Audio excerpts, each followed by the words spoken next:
Sé que el hermano Freddy ya oró, pero le pediría que me acompañen. Quiero orar también junto a ustedes para que sea el Señor tomando el control en todo momento de lo que se diga, que sea para la gloria de nuestro Señor y sobre todo también para la edificación de la iglesia y por supuesto para aquellos que vengan a los pies de Cristo Jesús. Acompáñenme en oración, por favor. Padre nuestro que estás en los cielos, gracias te damos, Señor, nuevamente por un nuevo día. Amado Padre, sabemos que no hay nadie digno, Señor, de hablar de tu palabra, pero en tu misericordia, Señor, nos usas para que podamos ser edificados, transformados. Llévanos, Señor Jesús, a través de lo que tú nos enseñes, a poder glorificarte, a exaltarte, a vivir, Señor, como tú nos mandas a que vivamos para la gloria de tu nombre. Bendícenos, Señor Jesús, esta mañana, no solamente con lo que salga de mi boca, sino también por todos aquellos predicadores, Señor, que esta mañana estarán llevando ese mensaje de vida eterna. Te ruego, Señor, por todos los oidores, para que si en tu voluntad, Señor, puedan arrepentirse y venir a tus pies, y seamos muchos más, Señor, adorándote y glorificándote. Límpiame, Señor, perdóname por todo lo que te he ofendido, ya sea en pensamiento o en obra, Señor.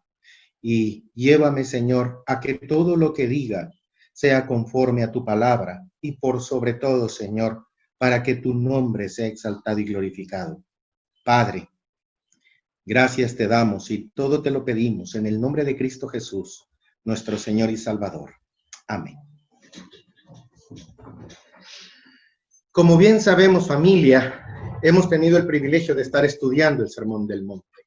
Solo para un breve recordatorio quisiera leerles, iniciando desde el 5 que dice: viendo la multitud, subió al monte y sentándose vinieron a él sus discípulos y abriendo su boca les enseñaba diciendo: bienaventurados los pobres en espíritu, bienaventurados los que lloran, bienaventurados los mansos, bienaventurados los que tienen hambre y sed de justicia, bienaventurados los misericordiosos, bienaventurados los de limpio corazón, bienaventurados los pacificadores, bienaventurados los que padecen persecución por causa de la justicia, bienaventurados sois cuando por mi causa os vituperen y persigan, bienaventurados sois, vosotros sois la sal de la tierra. Vosotros sois la luz del mundo. Porque os digo que si vuestra justicia no fuera mayor que la de los escribas y de los fariseos, oísteis que fue dicho: amarás a tu prójimo, aborrecerás a tu enemigo. Cuando estéis orando, no seáis como los hipócritas. Cuando estéis ayunando, no seas como los hipócritas. Por tanto os digo, no os afanéis por vuestra vida, ¿qué habéis de comer? No juzguéis para que no seáis juzgados. Pedid y se os dará, buscad y hallaréis, llamad a la puerta y se os abrirá. Me imagino que a la hora de leer estos inicios de algunos textos, vinieron muchísimos recuerdos a nuestra mente. Ya son varios meses que Dios nos ha dado el privilegio de poder estudiar el Sermón del Monte. Ya estamos casi finalizándolo en el capítulo 7. Y definitivamente me imagino que a la hora de escuchar cada una de las palabras que acabo de repetir, vinieron muchísimas enseñanzas a nuestra mente, muchas metáforas, correcciones, exhortaciones y explicaciones. Probablemente muchos de nosotros pudimos habernos propuesto en nuestro corazón hasta aprendernos algunos textos bíblicos. Pero quiero iniciar haciéndonos unas preguntas. Y si me permite recomendarle, siempre tenga una página y un lápiz a la mano, un cuadernito, para poder escribir. Y por supuesto, siempre para poder constatar conforme a la Escritura, si lo que se dice es conforme a ella. Pero quiero hacer unas preguntas, que me las hice y se las quiero compartir. Lo que he estudiado en el Sermón del Monte, ¿lo estoy llevando a la práctica diaria?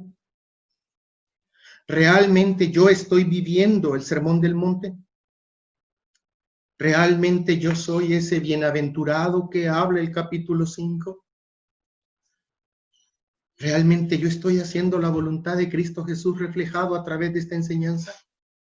Se lo dejo en el tintero porque nosotros vamos a estar moviéndonos ahora bajo una concepción no solamente de aprendizaje, sino nuestro Señor nos comienza a confrontar con respecto a nuestros hechos, a nuestra practicidad.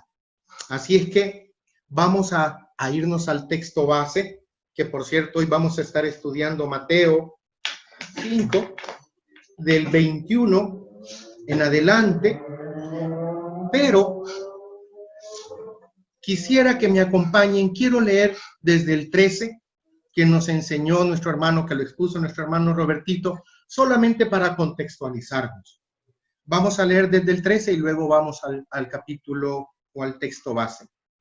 Entrad por la puerta estrecha, porque ancha es la puerta y espacioso el camino que lleva a la perdición, y muchos son los que entran por ella.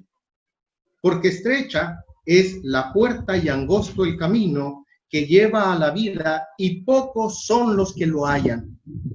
Guardaos de los falsos profetas, que vienen a vosotros con vestidos de ovejas, pero por dentro son lobos rapaces.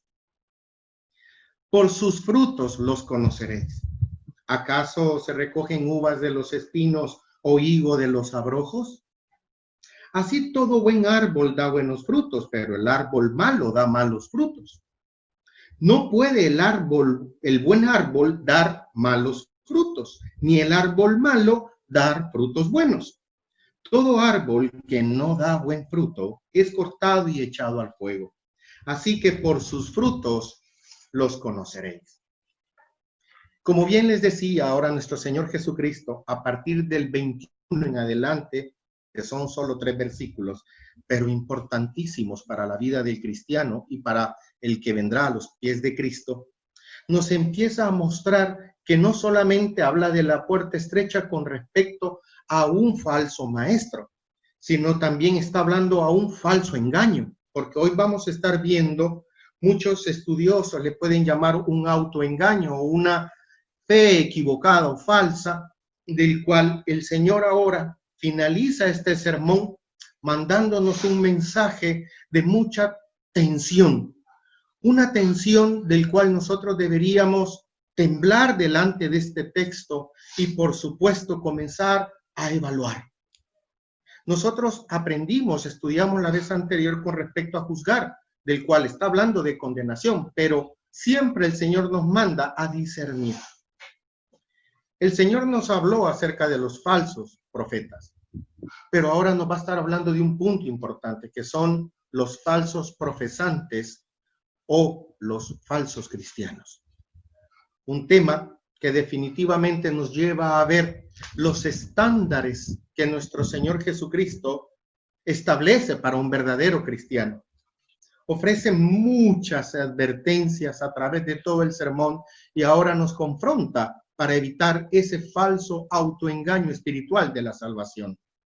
El método que nuestro Señor utiliza sigue siendo similar a lo anterior, es decir, siempre comienza con una afirmación franca, luego lo examina y luego lo ilustra, lo elabora y lo amplía. Vamos entonces al texto base que hoy vamos a estar estudiando, Mateo 7, del 21 al 23. 3 versículos que espero que el Señor nos hable mucho. No todo el que me dice, Señor, Señor, entrará en el reino de los cielos, sino el que hace la voluntad de mi Padre que está en los cielos. Muchos me dirán en aquel día, Señor, Señor, ¿no profetizamos en tu nombre y en tu nombre echamos demonios y en tu nombre hicimos milagros? Entonces les declararé, nunca os conocí, apartaos de mí, hacedores de maldad. Estudiemos el texto, que ese es el propósito, vámonos al texto. Definitivamente no podemos desligarnos de su contexto. ¿Quién está hablando? Nuestro Señor Jesucristo. Y de nuestro Señor Jesucristo nos da una aclaración. No todo el que me dice, Señor, Señor. No está diciendo, el que me dice, Señor, Señor, todos no van a entrar. No, no, no. Es más, en esto tenemos que tener mucho cuidado a la hora de evaluarlo, porque todo el que entre en el reino de los cielos tiene que decir Señor, Señor. Pero eso no significa que el decir Señor, Señor nos va a hacer entrar en el reino de los cielos. Por favor, debemos hacer muy buena aplicación en este texto.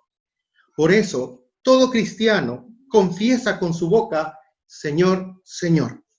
Pero no es la llave decir Señor, Señor. Y cuando hablo Señor, Señor, se van a dar cuenta que estoy hablando de doctrina, de enseñanza. Muchas veces nos vamos a encontrar con que podemos saber mucho de la Escritura, pero el venir y pensar que porque sabemos mucha Escritura de manera de conocimiento, es imposible llegar a pensar que solo por saberlo nosotros entraríamos en el reino de los cielos. Pero lo vamos a ver paso a paso.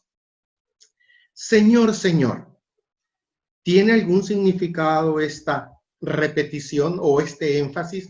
Primeramente, el término Señor, cuando nosotros vemos su raíz, su significado es kurios, es decir, en el griego significa poder y autoridad.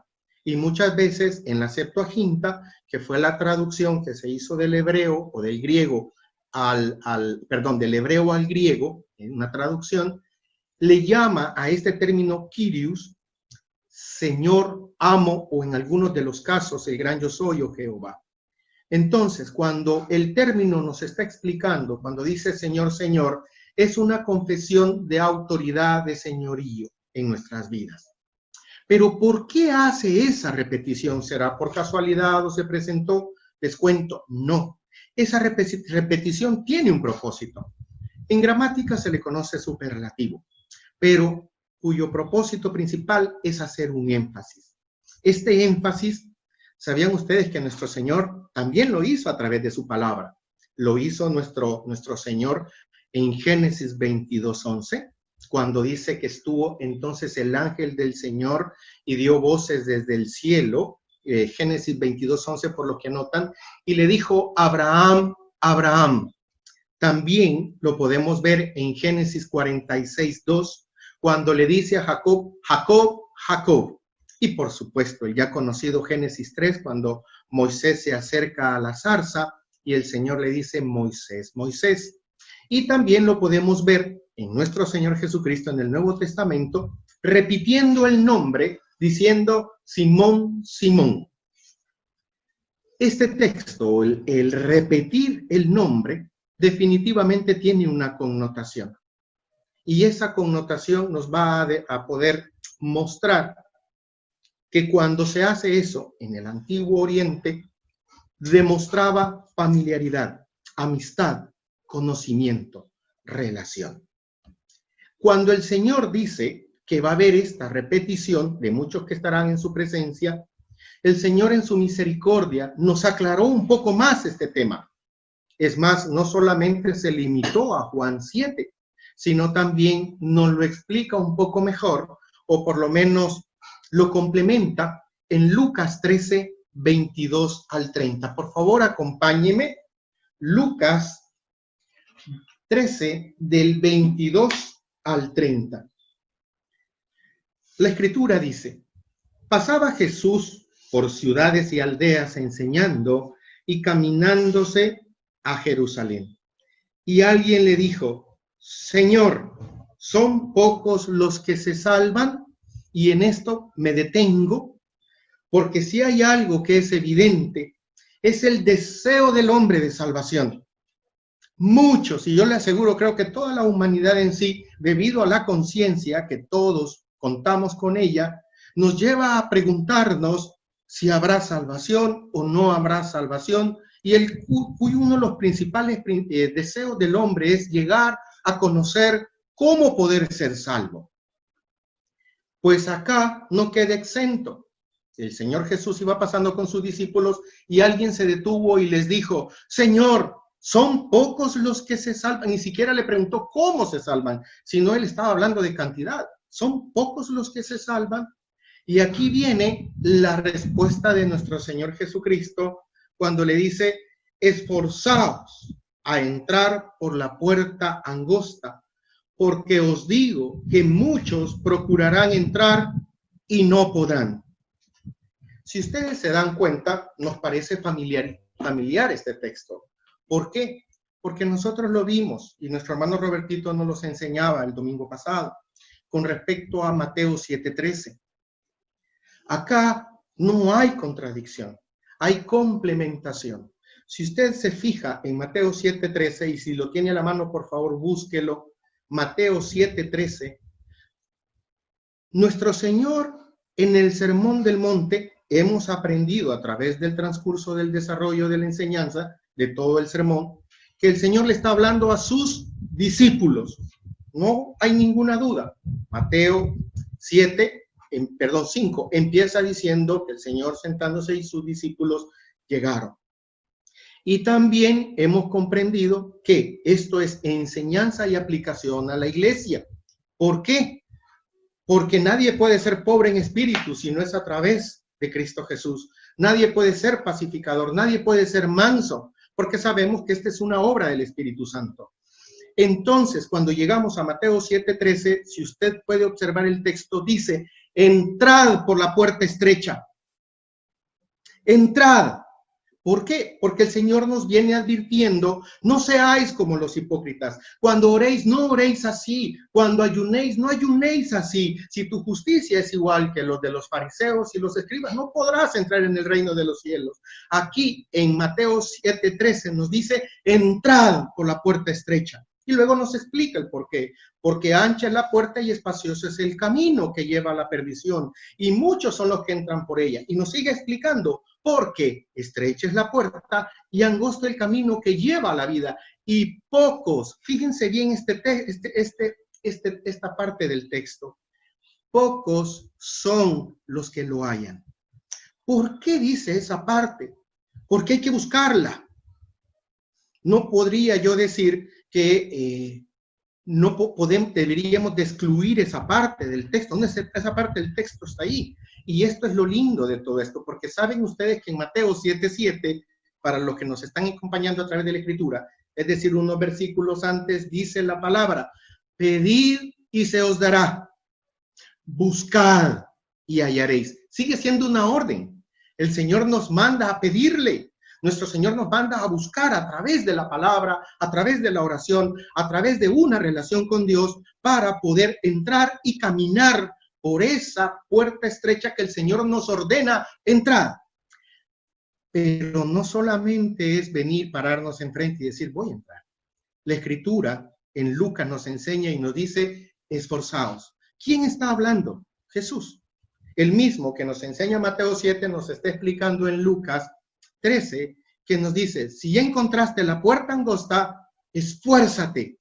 Y esto nos lo explicó muy bien también el hermano Robertito la semana pasada, mostrándonos acerca de lo que nos enseña en Mateo, que dice, si alguno quiere venir en pos de mí, niéguese a sí mismo.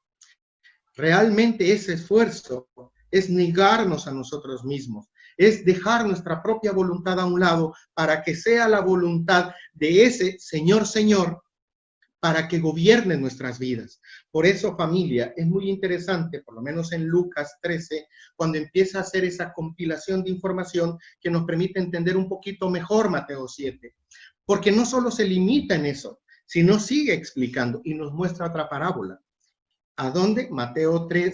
Lucas 13:25, que dice, después que el padre de familia se haya levantado y cerrado la puerta, y estando fuera empecéis a llamar a la puerta diciendo, fíjense, Señor, Señor, ábrenos. Y él responderá o él os dirá, no sé de dónde sois. Entonces comenzaréis a decir, y de aquí, familia, viene el contexto del Señor, Señor. Delante de ti hemos comido y bebido, y en nuestras plazas enseñaste. Pero os dirá, os digo que no sé de dónde sois. Apartaos de mí, todos vosotros, hacedores de maldad. Desde ya, familia, comencemos a observar nuevamente Mateo cuando empieza a utilizar dos aspectos importantes, el decir y el hacer. El decir y el hacer. ¿Por qué? Porque acá ellos le dijeron, comimos contigo. estuvimos delante de ti, pero eso significa que Dios los conocía, que tenían realmente una relación. Aquí es donde nosotros tenemos que comenzar a observar y decir, bueno, yo voy a la iglesia, pero eso me permite realmente tener una relación. Bueno, yo realmente hice una profesión de fe, realmente eso establece una profesión de fe. Bueno, yo digo que creo porque creo, pero eso realmente establece una relación con Dios. Bueno, la verdad es que yo canto coritos y yo canto muy lindo. Eso te hace pensar a ti que realmente tenés una relación con Dios. No te preocupes, seguiremos estudiando y vamos a ver a qué se refiere. Pero el texto, siempre en Lucas, nuestro Señor nos lo amplía, como bien les decía. Y no solamente se limita a mostrar la parábola, o la metáfora, perdón, cuando dice hacedores de maldad, sino continúa. ¿Qué sigue diciendo en el 28? Allí será, y en esto, familia, deberíamos de temblar todos. Será el llanto y el crujir de dientes cuando veáis a Abraham, a Isaac, a Jacob y a todos los profetas en el reino de Dios. Estoy en Lucas 13. Y vosotros estéis excluidos, porque vendrán del oriente, del occidente, del norte y del sur, y se sentarán a la mesa en el reino de Dios. Y he aquí, hay postreros que serán primero y primeros que serán postreros. Definitivamente, muchos se han podido presentar delante del Señor y poder probablemente decir, como muchas veces en nuestro corazón podemos nosotros meditar y decir, pero esto es muy difícil. ¿Cómo poder hacer todo esto? No se preocupen, lo vamos a ver a través de la Escritura. Si tienes tu papelito y tu lápiz, te invito nuevamente a que te hagas unas preguntas como me las he hecho yo. ¿Qué te hace pensar que tú tienes una relación con Dios? Porque asistes realmente a una iglesia y te congregas, y por favor, no vaya a pensar mal, no me vaya a malinterpretar. No digo que no debemos congregarnos, por supuesto, el Señor nos manda a congregarnos, nos manda a servir, nos manda a glorificarle, nos manda a cantarle y adorarle, pero quiero que veas algo, porque después lo vas a complementar junto conmigo. ¿Tú crees que por hacer esto realmente es eso lo que el Señor pide para que Él nos conozca? O más aún, insisto, el que tú creas que porque en algún momento hiciste una profesión de fe, hiciste una oración aceptando a Jesús en tu corazón y realmente eso te establece una relación con Dios, o más aún porque abriste tu corazón a Jesús y lo dejaste entrar, que bíblicamente no tengo ningún sustento en la Escritura que pueda atestiguar eso, pero ¿tú crees que eso te hace cristiano? No te preocupes, lo vamos a ver a través de la Escritura, porque el propósito principal es que a través de la Escritura y no a través de nuestras propias concepciones podamos conocer de Cristo. Ese es mi propósito. Y espero que sea el propósito que Dios ponga en tu corazón para que vayamos a la Escritura y no solamente creamos en métodos, sino por sobre todo nuestra fe sea fundamentada a través de lo que la Escritura dice. Ese es el punto. ¿Qué dice la Escritura? Por favor, acompáñame. Vamos a seguir en Mateo 7:21. Mateo 7:21 que dice, no todo el que me dice, Señor, Señor, entrará en el reino de los cielos. Y acá quiero que nos detengamos un poquito con respecto al término reino de los cielos. ¿A qué se refiere el reino de los cielos? Reino viene de una palabra que significa Basilea. Basilea nos está dando a conocer que es un estado, un poder de un rey o una soberanía real. Y cielos viene del término celestial. En pocas palabras, estamos hablando de un ejercicio de la soberanía universal de Dios sobre sus criaturas y en todo el medio que se manifiesta. Si hay algo podemos estar seguros a través de la Escritura, es que Dios como creador es el rey de todo lo creado. Lo único que no tenemos un reino totalmente en santidad, como cuando venga nuestro Señor Jesucristo. Pero si tú quieres comprobarlo a través de la Escritura, puedes anotar Colosenses 1:16, que dice, porque en Él, está hablando de Jesús, porque en Él fueron creadas todas las cosas, las que están en los cielos y las que están en la tierra, visibles e invisibles, sean tronos, sean dominios, principados, sean potestades. Todo fue creado por medio de Él y Él lo creó para Él. ¿Se dan cuenta? Jesús sigue siendo el Rey, pero también lo podemos ver a través de la Escritura que nuestro Señor nos los enseñó constantemente. ¿A dónde? Pueden anotar, por favor, Mateo 3, versículo 2, cuando Juan el Bautista estaba predicando como el Señor nos manda a predicar: arrepentíos, porque el reino de los cielos se ha acercado. Nuestro Señor Jesucristo, enseñando en Mateo 18, 3, dice: porque de cierto os digo que si no os volvéis y os hacéis como niños, no entraréis en el reino de los cielos. Y así usa hasta diferentes metáforas que podemos ver y estudiar en casa, como en el caso de Mateo 21, cuando dice: el reino de los cielos es semejante a un hombre. Y no digamos Mateo 22:2, cuando dice que el reino de los cielos es semejante a un rey. Y hay algo interesante también que, insisto, que usted puede anotar, y nos enseña también que ese reino de los cielos es el reino de Cristo Jesús, porque Jesús es Dios. Nos los enseña Juan 1, y no solo él, sino todo el transcurso de la Escritura. Colosenses 1:13, que dice: el cual nos ha librado de la potestad de las tinieblas y nos trasladado al reino de su Hijo amado. ¿Qué quiere decir esto? Al reino de los cielos. Entonces Jesús nos sigue dando una enseñanza importantísima. No todo el que me diga Señor, Señor, entrará en el reino de los cielos. Pero aquí vamos al meollo de la enseñanza. Sino el que hace la voluntad de mi Padre que está en los cielos. Y por favor, familia, aquí es donde más me voy a detener y espero que anote por favor. Término creer. El término creer, que me lleva, por supuesto, a poder entender este texto, sabemos muy bien que no existe salvación sin fe.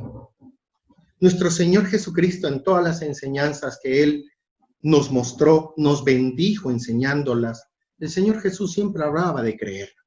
¿Quiere tener algunos textos, o tú, amigo, que nos escuchas y no has tenido la oportunidad o no has leído o estudiado la Escritura?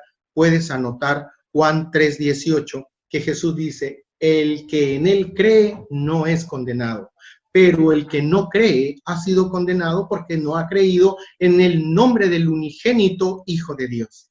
Juan 5:24. De cierto os digo, el que oye mi palabra y cree el que me envió, tiene vida eterna y no vendrá condenación, mas ha pasado de muerte a vida. Y lo puede ver también en Juan 6:47, cuando dice: de cierto os digo, el que cree en mí tiene vida eterna. Indiscutiblemente, el Evangelio se fundamenta en el creer. El creer, por supuesto, debemos de comprenderlo. ¿Por qué? Porque hay un texto que le voy a pedir que me acompañe, porque si nosotros diríamos en este texto que estamos estudiando, Mateo 7:21, hermano, pero aquí no está diciendo: no todo el que me dice Señor, Señor entrará en el reino de los cielos, porque no creísteis a mi palabra. No dice eso, sino dice: sino el que hace la voluntad de mi Padre. Nuestro Señor Jesucristo está conjugando el término Señor, Señor con las obras, con los hechos, con las acciones. Y si tiene usted a la mano una versión, ya sea las Américas o una Pechita o una textual, si puede, acompáñeme con esta versión. Las Américas es una muy buena versión, por si usted tiene alguna duda, sino porque quiero que veamos un texto que nos va a ayudar a entender mejor esta parte. Creer y hacer. Juan 3:36. Juan 3:36. La Escritura dice: el que cree en el Hijo tiene vida eterna. Y las Américas no lo explica o no lo contextualiza diciendo: pero el que no obedece al Hijo no verá la vida, sino que la ira de Dios permanece sobre él. ¿Qué significa esto? Cuando nosotros hablamos de creer, no podemos desligar en ningún momento que la salvación está inherentemente unida a la fe. Son inseparables. No puede haber salvación sin fe. Pero algo le puedo asegurar: no existe fe sin obediencia. Sí, Nosotros somos y hacemos lo que nosotros creemos. No crean que solo existe fe de salvación, sino nosotros somos lo que nosotros a diario vivimos. Eso es lo que nosotros somos. Por eso, cuando nosotros vemos este texto que dice, y el que cree, pero el que desobedece, y en esto es un punto importantísimo, sobre todo para los que somos cristianos. ¿Y por qué digo para los que somos cristianos? Porque muchas veces pueden surgir dudas, del cual no es el tema que voy a tratar, con respecto a la libertad de la voluntad del hombre. Muchas veces como cristianos decimos, sí, pero entonces, ¿dónde queda mi voluntad? Y yo siempre digo algo, vamos a la Escritura. Si nosotros somos cristianos, el término nos denota que somos seguidores de Cristo. Y esto es muy lindo para poderlo llevar todos a la práctica. ¿Cuál? El seguir los pasos de Cristo. Vea dónde quedó la voluntad de Cristo en la tierra. Juan 5:30.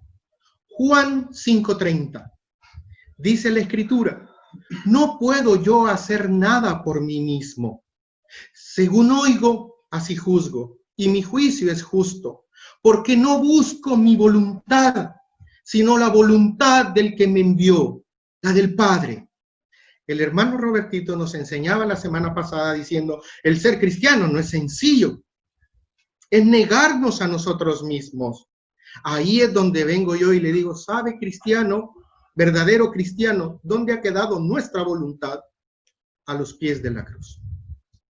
Ya no vivo yo. Hermoso ese texto. La pregunta es, ¿realmente lo crees y realmente lo vives? Porque tú puedes decir creerlo, pero no significa vivirlo. Sí, hay un texto que nos confronta muchísimo, que es Santiago 2:19, cuando dice, tú crees que Dios es uno, bien haces. También los demonios creen y tiemblan. No se trata solamente de una confesión, se trata de la fe que nos lleva como un reflejo a.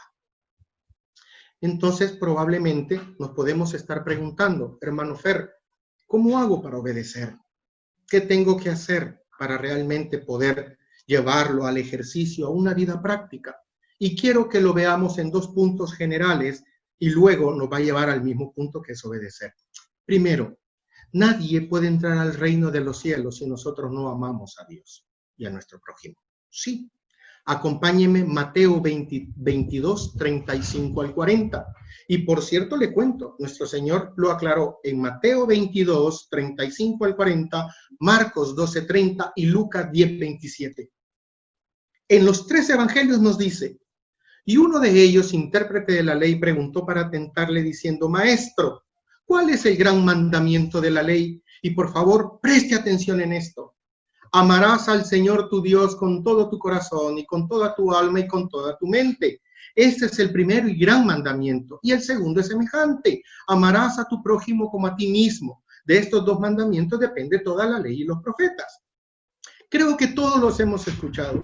Creo que muchísimas veces. Pero te hago una pregunta. ¿Tú estás amando al Señor? Probablemente la respuesta inmediata es, sí, hermano, yo amo al Señor. Lo amo con todo mi corazón.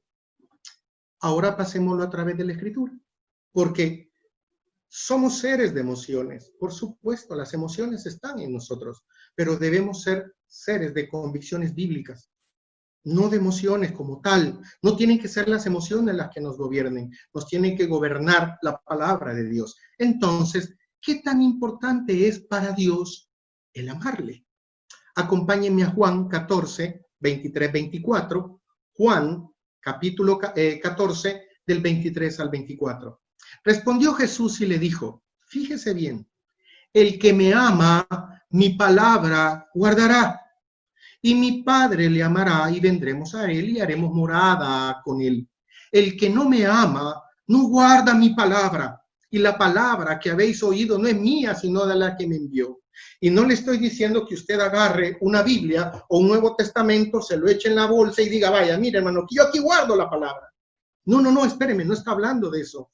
Cuando dice mi palabra guardará, significa que nosotros vamos a vivir en la palabra, que va a ser la palabra el verdadero centro de nuestra vida. La palabra nos gobernará y por favor no olvide que la palabra es Cristo.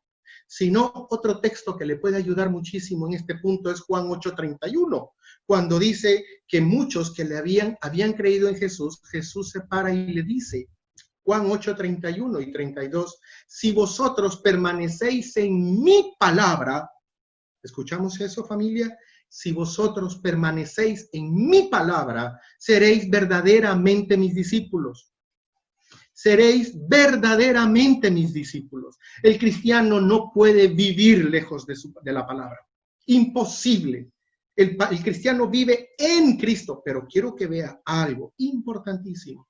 Hermano Fer, pero usted me está hablando del amor y luego se pasa la palabra. Es que nosotros no vivimos en la palabra para amarlo. Nosotros vivimos en la palabra porque le amamos. Difícilmente, casi imposible podría decir yo, aquel que no ama a Dios pueda vivir en la palabra. Pero este es uno. Pero está la segunda condición importantísima, la santidad. Sí, sin santidad será imposible entrar al reino de los cielos. Imposible. Hay tres condiciones de la santidad. La posicional, cuando el Espíritu Santo nos toma y nos da el nuevo nacimiento. La progresiva, que en la que vamos madurando y aprendiendo a través de la Escritura, y por supuesto la final, cuando ya estaremos delante de su presencia, que es la santidad perfecta. Pero si hay algo que jamás podemos quitar de en medio, y hoy el Señor nos ha bendecido, sobre todo a los estudiantes del IBE, que hemos estado estudiando el Pentateuco, en Levítico hace tanto énfasis en el Señor.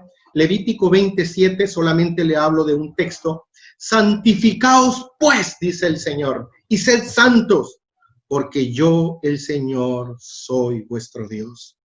Por favor, no olvide, sobre todo, Isaías 6, del 1 en adelante, cuando Isaías está delante del Señor y los serafines decían, Santo, Santo, Santo. El Señor nos ordena a la iglesia, sed santos porque yo soy santo, dice Primera de Pedro 1:16. Y cualquiera decir, pero hermano, ¿cómo puedo yo atestiguar esto? ¿Cómo puedo saber yo de mi santidad? Romanos 8, 14 al 16, y perdóneme si estoy leyendo muchos textos bíblicos, pero quiero que sea la Biblia la que nos hable principalmente.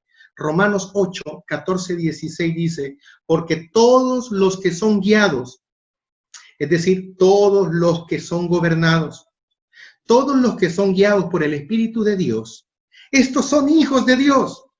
No está hablando todos los que son guiados por su propia voluntad. No. Está hablando todos los que son guiados por el Espíritu son hijos de Dios.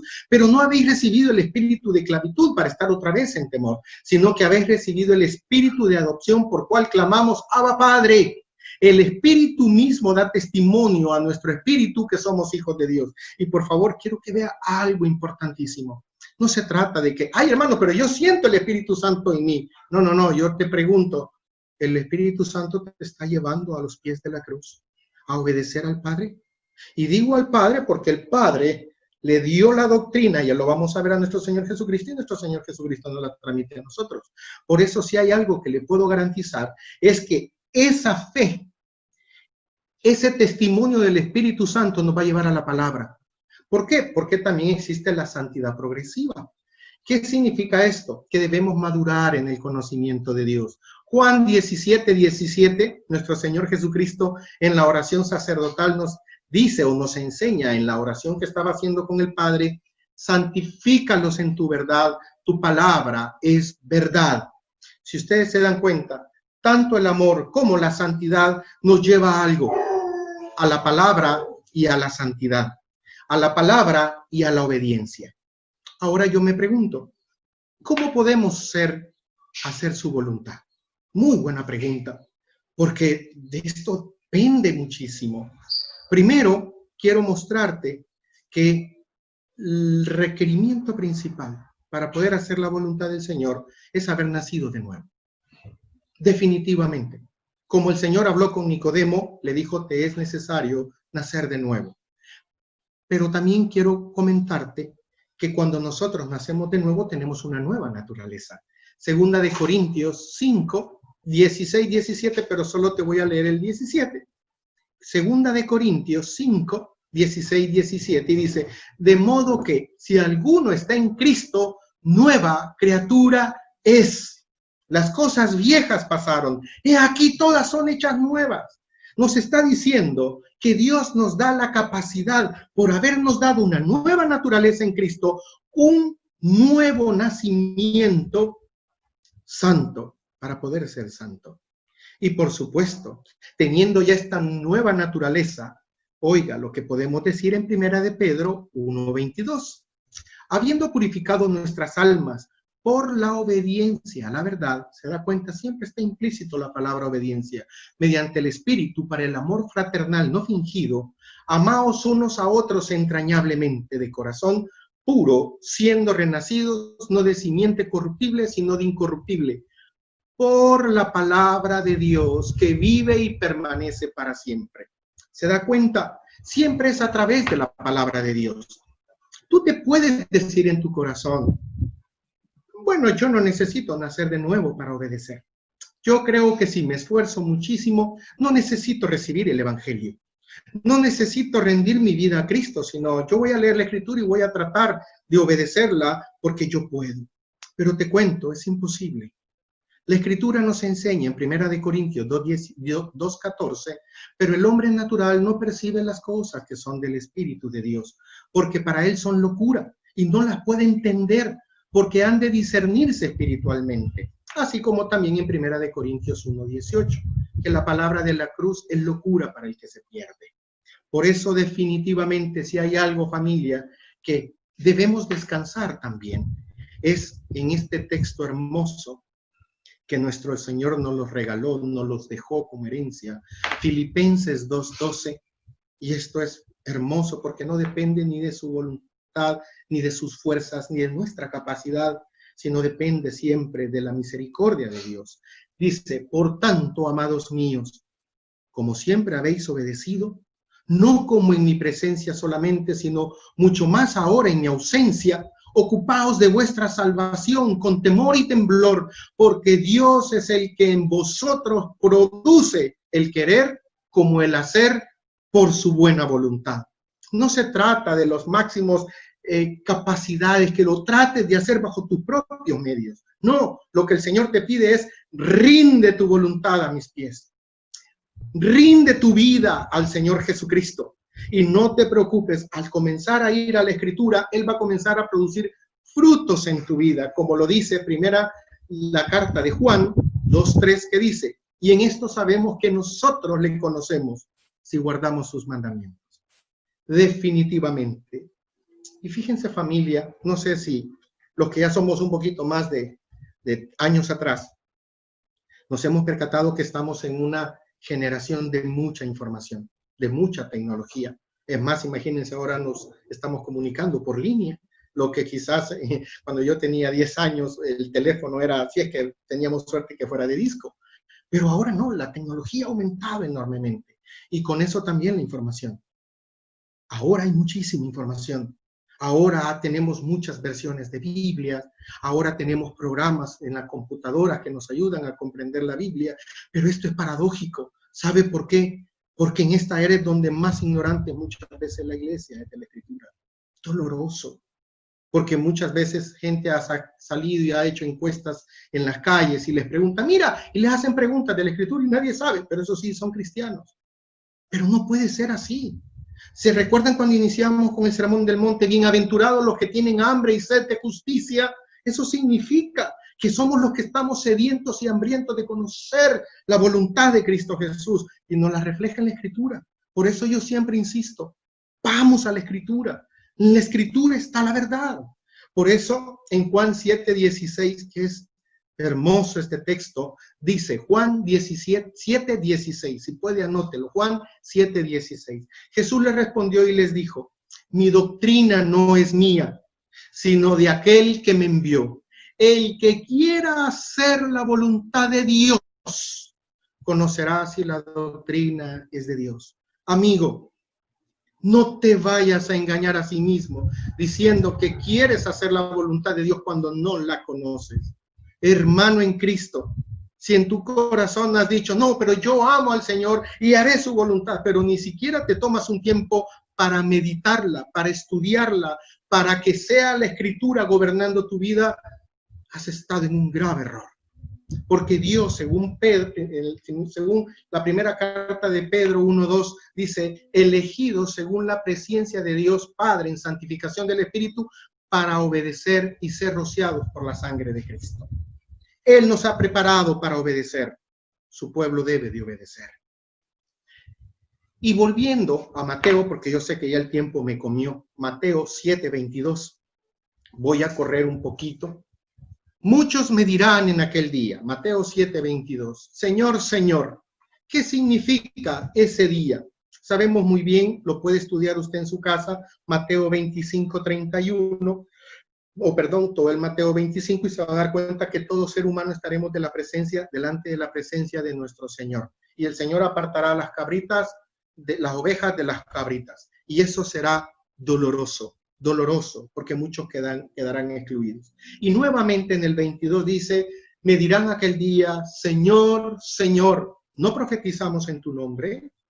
Este Señor, Señor, familia. Insisto, es necesario que el cristiano diga Señor, Señor en su vida, pero no caiga en el grave error que cayó aún el pueblo de Israel en Isaías 29:13, cuando dice el Señor, porque este pueblo se acerca a mí con su boca y con sus labios me honra, pero su corazón está lejos de mí y su temor de mí no es más que un mandamiento de hombres que ha sido enseñado. Hermano, ¿realmente tú estás temiendo al Señor? Porque es más fácil decir, Señor, Señor, Padre nuestro, Padre eterno, Jesús es mi protector, Jesús es mi Señor. ¿Cuántas fotos salen hoy en día y todo el mundo declarando que en el nombre de Jesús? La pregunta es, ¿realmente has rendido tu vida a Jesús? ¿Es Jesús el Rey de tu vida? ¿Es Jesús el Señor, Señor, que está gobernando tus deseos, gobernando tus intenciones, gobernando tu vida? Y doloroso, porque Lucas 6:46 sigue enseñando a nuestro Señor Jesucristo cuando dice, ¿por qué me llamáis Señor, Señor, y no hacéis lo que os digo? Y luego, en este mismo texto, en el 22, empiezan a decir esos que dijeron Señor, Señor, ¿no profetizamos en tu nombre? Profetizar muchas veces nos lleva a los oráculos del Antiguo Testamento. Pero realmente el término profetizar es un poco más amplio. Habla acerca de hablar bajo la inspiración de Dios, proclamar consejos divinos o hablar en el nombre de Dios. Para muchos consideran que aquellos que llevan el evangelio o llevan el mensaje también están siendo utilizados por Dios. No me puedo detener mucho porque el tiempo nos comió, pero si gusta puede anotar en Lucas 9, del 1 en adelante, habla acerca de que el Señor mandó a sus 12 discípulos y fueron y proclamaron el evangelio. ¿Qué sucedió? Ahí también iba Judas y también proclamó el evangelio. También podemos ver en Juan 11, 49 al 52, de un famoso sacerdote, sumo sacerdote Caifás, que también habló y dio profecía, cuando dijo, es necesario que uno muera por el pueblo y no toda la nación perezca. Juan 11, 49 al 52, también dio profecía. Y por supuesto, Balaam dio profecía. En Números, por si usted quiere estudiar la historia de Balaam. Pero Jesús nos sigue advirtiendo en Mateo 24:24. Porque se levantarán falsos cristos y falsos profetas, y harán grandes señales y prodigios, de tal manera que engañarán, si fuese posible, aún a los escogidos. Y tenga cuidado, no vaya a pensar que somos engañados, porque en Juan 10:4 nos enseña que en las ovejas del Señor escuchamos su voz y lo reconocemos. Y en el 5 dice que no lo seguiremos. También sacaron demonios. Dice, Señor, Señor, en tu nombre profetizamos y en tu nombre sacamos demonios e hicimos milagros. Hermanos, también les cuento, en Lucas 10, por favor estúdielo en su casa, el Señor manda a 70 discípulos y regresaron, y esto sí se lo quiero leer, Lucas 10, 17 al 20, cuando dice, y volvieron los 70 con gozo diciendo, Señor, aún los demonios se nos sujetan en tu nombre. Y él les dijo, yo veía a Satanás caer como un rayo. Fíjense que probablemente no era una respuesta que esperaba la mayoría. Esperaba que Jesús le dijera, bueno, siervo fiel, fueron y lo hicieron. Pero el Señor, la respuesta fue, yo veía a Satanás caer del cielo como un rayo. He aquí os doy potestad de hollar serpientes y escorpiones, y sobre toda fuerza del enemigo, y nada os dañará. Pero no os regocijéis de que los espíritus se os sujeten. Regocijaos que vuestros nombres están escritos en los cielos. Allí está nuestro gozo. No, por favor, no vayamos a caer en el error que si porque alguien predica muy bonito o porque si alguien anda haciendo milagros, eso nos garantiza realmente que viene de Dios. Por favor, debemos discernir y debemos discernir conforme a la Escritura. Hasta el propio Pablo dice, mira que si te crees, te sientes firme, mira que no caigas. Debemos de caminar y entrar por esa puerta angosta y caminar por ese camino angosto, poniendo siempre nuestros ojos en el blanco perfecto, que es Cristo Jesús, pero es a través de su palabra. Y termina el texto, y con esto ya voy casi finalizando. Entonces les declararé, nunca os conocí, apartaos de mí, hacedores de maldad. El término declarar significa les contestaré, les protestaré o les diré claramente. Nunca os conocí. El término conocer es ginosco, que aquí esto es importante conocer, poder entenderlo, porque el término ginosco denota un conocimiento íntimo. No significa que el creador no conoce a su criatura. ¿Cómo no? Dios conoce, es más, dice que conoce hasta el número de nuestros cabellos, porque nos muestra su omnisciencia, su omnipotencia y todo lo que Él es. Pero verdaderamente aquí en el Nuevo Testamento, ginosco nos demuestra una relación íntima con el que conoce y el objeto conocido. Es decir, una relación que lleva a una importante comunicación. Por eso, no crean que Jesús solo habla en Mateo 7 acerca de conocer. No, nos enseña en 1 Corintios 8:2, que dice, y si alguno se imagina que sabe algo, aún no sabe nada como debe saberlo. Pero si alguno ama a Dios, es conocido por Él. Y lo puede ver en Gálatas 4:8-9, que también dice, conociendo a Dios, o mejor dicho, siendo conocido por Dios. Por supuesto, el que Dios nos conozca significa que hemos sido aprobados por Él. Por eso, en 2 de Timoteo 2:19, nos enseña a través de la Escritura que el fundamento de Dios está firme teniendo este sello. Conoce el Señor a los suyos y apártese de iniquidad todo aquel que invoca el nombre de Cristo Jesús. Amada familia, esperemos en la misericordia de Dios que cuando estemos delante de la presencia del Rey de Reyes y Señor de Señores, el Señor no nos aparte de su presencia y nos termine diciendo, apartaos de mí, hacedores de maldad. ¿Qué significa hacedor? Significa practicador o practicar, trabajar o servir. Todos aquellos que obraron en su vida practicando el pecado. Ojo, no significa, hermanos, por favor, y no es mi intención poner carga sobre sus hombros, el decir, hermano Fer, pero yo todavía peco. Por supuesto, es que el Señor no nos está pidiendo una obediencia perfecta, sino una obediencia sincera. Dios sabe que nosotros tenemos esa vieja naturaleza, pero eso sí, el cristiano no practica el pecado. ¿Por qué? Porque 1 de Juan 3:8 nos dice, el que practica el pecado es del diablo, porque el diablo peca desde el principio. Por eso nosotros, el verdadero cristiano, debe vivir conforme a la santidad de Dios, mostrada a través de la Escritura. Y nos ayuda, si usted quiere estudiarlo en su casa, Juan 8:44, y le leo Juan 3:20, cuando dice, porque todo aquel que hace lo malo, aborrece la luz, y no viene a la luz para que sus obras no sean reprendidas.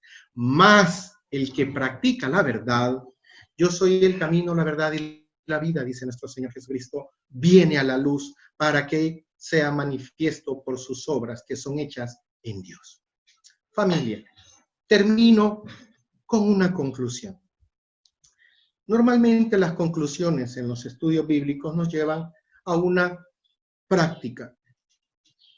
Pero yo quisiera más bien en mi conclusión hacerle una pregunta. ¿Usted cada cuánto se ha examinado realmente en su fe? ¿Usted realmente se examina? Hermano Fer, pero examinarnos, ¿por qué? Si yo ya hice una profesión de fe, yo ya acepté a Jesús, pero espéreme, ¿Sabía usted que la Biblia nos manda a examinarnos? ¿Cómo nosotros vivimos? ¿Cómo nosotros hablamos? ¿Cómo nosotros nos comportamos? Por favor, anote, y con esto casi ya termino. Segunda de Corintios 13:5. Segunda de Corintios 13:5. Examinaos a vosotros mismos si estáis en la fe. Probaos a vosotros mismos. ¿O no os conocéis a vosotros mismos que Jesucristo está en vosotros, a menos que estéis reprobados? Hermano Fer, ¿cómo puedo saber si realmente al examinarme yo soy cristiano? Por sus frutos, hermano, por sus frutos.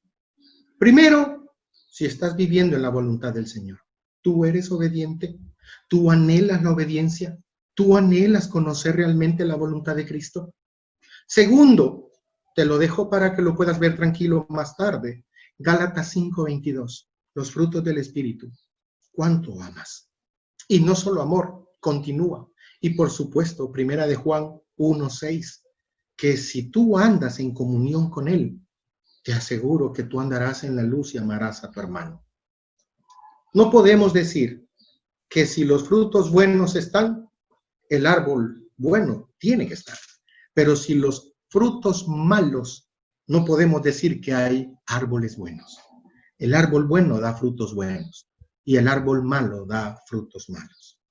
Si tú, amado hermano, no has estado viviendo conforme a esta enseñanza de Cristo Jesús en la Escritura, te invito a que te arrepientas. Vuélvete de tus malos caminos y vive para Cristo. Para eso el Señor nos sacó de las tinieblas a la luz admirable, para que nosotros seamos sal de la tierra y luz del mundo. Hagamos nuestra función y solo es a través de la Escritura. Y a ti que nunca has rendido tu vida a Cristo, hoy puede ser tu gran día. Hoy puedes decir tú en tu corazón, Señor Jesús, yo quiero obedecerte, porque si es algo que es verídico y se cumplirá, es que todos estaremos delante de la presencia de nuestro Señor. La pregunta es, ¿tú estarás del lado de los cabritos o tú estarás del lado de las ovejas? Arrepiéntete, ven a Cristo. Dice la Escritura que todo aquel que venga constricto y humillado, el Señor no te va a echar fuera. Arrepiéntete y ven a los pies del Señor Jesús para que puedas tener vida y vida en abundancia. Familia, acompáñenme en oración y al finalizar la oración doy por finalizado el estudio. Acompáñenme, por favor. Padre nuestro que estás en los cielos, bendito y alabado sea tu nombre. Perdónanos, Señor, porque muchas veces hemos menospreciado tu palabra. Pasamos por alto muchas veces tu voluntad. Ayúdanos, Señor Jesús, a que busquemos que nuestro anhelo verdadero sea hacer tu voluntad. Ayúdanos, Señor Jesús, que el verdadero motivo de nuestra vida seas tú. Ayúdanos, Señor Jesús, a poder anhelar, caminar en santidad, en integridad y en rectitud delante de tus ojos. Que en estos tiempos, Señor, de oscuridad y de incertidumbre, seamos herramientas tuyas, Señor Jesús, para mostrar tu misericordia, tu verdad y también tu ira. Amado Señor, gracias por tu palabra. Te ruego, Señor Jesús, que nos lleves a la práctica. Líbranos, Señor Jesús, de ser apartado de tu presencia. Y si no, que nos lleves por sobre todo a poder estar delante de ti y que tú, Señor, nos llames siervo bueno y fiel. Te ruego por tu iglesia.